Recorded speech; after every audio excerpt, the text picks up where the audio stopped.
Bonjour à tous et bienvenue dans ce 7e épisode, ce 7e jour, cette 7e étape, la dernière de cette traversée des Pyrénées. Aujourd'hui, assez longue étape, mais je vais aller un peu plus vite que d'habitude. Je n'ai que 2 cols et c'est des cols un petit peu moins durs que d'habitude.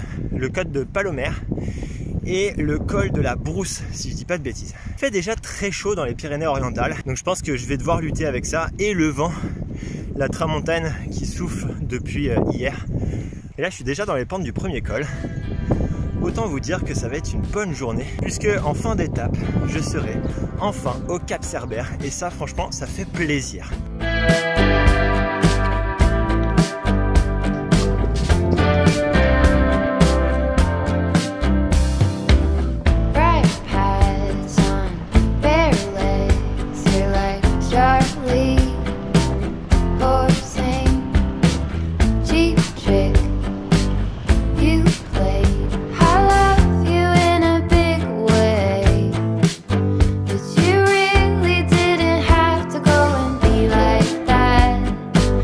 Après un arrêt à Argelès-sur-Mer où j'ai bien mangé. Me voici dans la montée pour aller à la tour de Medlock, qui est pas très loin de la Méditerranée. Et je sais que la montée est très belle, puisqu'on a la vue sur la Méditerranée, c'est vraiment très joli. Et en haut, on a une vue magnifique. Mais la dernière fois que je l'ai monté, c'est-à-dire en février, j'étais monté de l'autre côté. Et de ce côté, en fait, c'est vraiment de la route.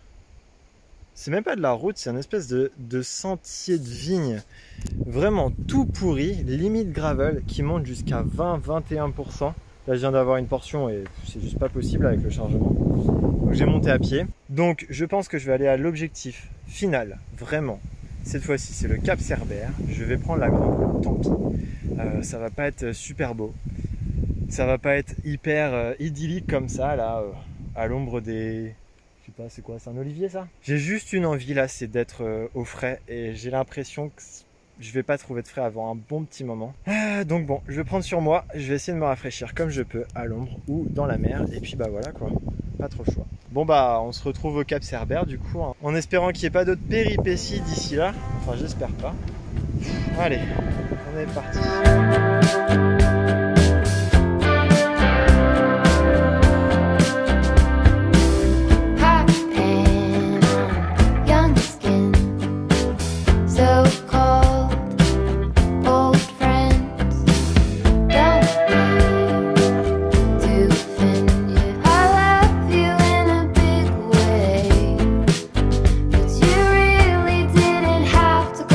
Ok les potes, on va faire super attention parce qu'il y a un vent de malade, je sais même pas si vous m'entendez. À l'instant j'étais à même pas 15 km/h, je me suis fait projeter sur les rochers, mais terrible. J'avais mes lunettes sur le casque qui ont volé.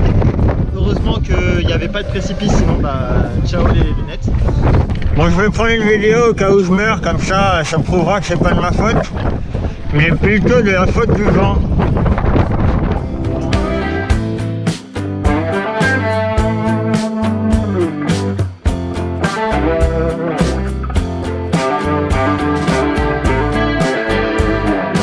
J'arrive au Cap Cerbère. Ma destination finale de cette aventure, de cette traversée des Pyrénées. C'est juste un chapitre qui va se fermer et je vais en ouvrir un autre après.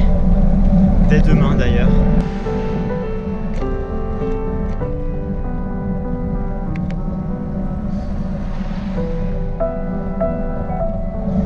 Ça y est, je vais tourner à gauche.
Bon alors, à cet instant, je suis en train de parler, mais avec le vent, on ne m'entend pas du tout.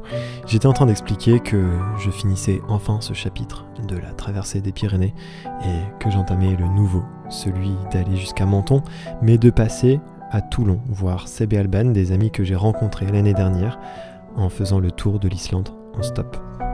Et j'en profite aussi pour dire que cette traversée a été très difficile de par le dénivelé, mais aussi par rapport à la météo qui a été très changeante. Du froid glacial que j'ai pu ressentir dans les descentes des différents cols quand je passais dans les nuages, à la canicule que j'ai pu ressentir quand j'arrivais vers les côtes de la Méditerranée, cette traversée ne m'a pas épargné. Et à cet instant, j'étais en train de dire que j'étais très heureux, mais aussi très fatigué par cette traversée et que j'avais juste envie de trouver un spot pour dormir et peut-être me baigner. Bon, bah voilà, il faut que je trouve un spot, un bivouac. Depuis quelques mètres, 300, 400 mètres, je suis en train de passer sur un sentier côtier parce que j'avais repéré une plage avec une douche, mais a priori ils font payer 15 € les transats, bienvenue en Méditerranée. Donc j'imagine que la douche, ils vont la faire payer super cher, ils vont la faire payer dans tous les cas et j'ai pas envie de payer pour une douche. Donc tant pis, on va pas prendre de douche ce soir. Mais par contre, il me faut un spot un peu tranquille, un peu à l'abri du vent aussi parce que ça souffle beaucoup. Donc j'ai décidé de longer ce sentier côtier en espérant avoir une petite crique, rien qu'à moi. Et je pense avoir trouvé un petit bijou. Alors, je vais aller voir parce que la crique est assez petite et s'il y a une montée d'eau, ça me paraît un petit peu pas sécurisé. Donc je vais voir. Je vais tâter le terrain et puis bah, je vais peut-être dormir ici. Hein. Écoute, on va pas s'embêter. Ouais, alors on va pas s'embêter, mais j'ai quand même fini par dormir sur l'espèce de grand muret que vous voyez derrière moi, avec juste mon matelas et mon sac de couchage. Donc c'était vraiment un peu beaucoup rudimentaire, mais j'ai quand même un peu dormi.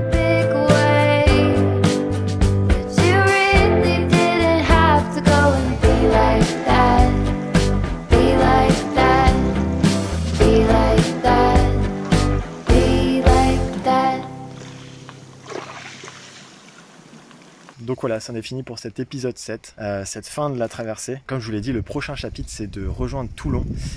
Et après Menton, donc on va dire que Menton c'est le prochain chapitre, le prochain objectif, et c'est dans 5-6 jours à peu près je crois. Allez, petite baignade et je vous dis à très bientôt pour de nouvelles aventures. Allez, ciao!